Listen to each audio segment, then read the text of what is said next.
৫৫ সদস্যের জাতীয় নাগরিক কমিটির আত্মপ্রকাশ। সদস্যের তালিকায় রয়েছেন জনপ্রিয় ও সমালোচিত ইউটিউবার সালমান মুক্তাদিরও। ছাত্র জনতার অভ্যুত্থানে সংহতি ও প্রতিরোধের চেতনায় বাংলাদেশকে নতুনভাবে গড়ে তোলার লক্ষ্যে ৫৫ সদস্যের জাতীয় নাগরিক কমিটি গঠিত হয়েছে। এতে মোহাম্মদ নাসির উদ্দিন পাটোয়ারীকে আহ্বায়ক ও আখতার হোসেনকে সদস্য সচিব করা হয়েছে। এছাড়া কমিটির মুখপাত্র হিসেবে রয়েছেন সামান্তা শারমিন।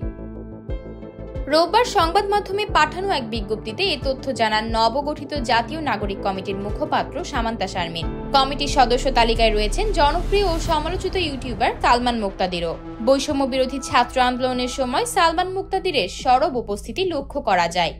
কমিটির প্রাথমিক কাজ হিসেবে বিজ্ঞপ্তিতে কয়েকটি বিষয়ে কথা উল্লেখ করে পাশাপাশি গণপরিষদ গঠন করে গণভোটের মাধ্যমে নতুন গণতান্ত্রিক সংবিধান তৈরির জন্য গণ আলোচনার আয়োজন করতে আহ্বায়ক কমিটি কাজ করবে বলেও জানিয়েছে সংগঠনটি। কমিটি গঠন বিষয়ক এক বিজ্ঞপ্তিতে জানানো হয়, জাতীয় নাগরিক কমিটি একটি আহ্বায়ক কমিটি গঠনের মাধ্যমে কাজ শুরু করেছে। অচিরেই সকল মহানগর, জেলা ও উপজেলা পর্যায়ে ছাত্র জনতার অভ্যুত্থানের অংশগ্রহণকারী সামাজিক, সাংস্কৃতিক ও ধর্মীয় নেতৃত্ব এবং বিভিন্ন শ্রেণী পেশার মানুষের সঙ্গে আমরা আলোচনা করব। তৃণমূল পর্যন্ত এই কমিটির বিস্তৃতি ঘটানোর মাধ্যমে আমরা ছাত্র জনতার অভ্যুত্থানের শক্তিকে সংহত করে বাংলাদেশ রাষ্ট্রকে পুনর্গঠনের লক্ষ্যে কাজ করে যাব। আতকিয়া মাইমুনা, বার্তা 24।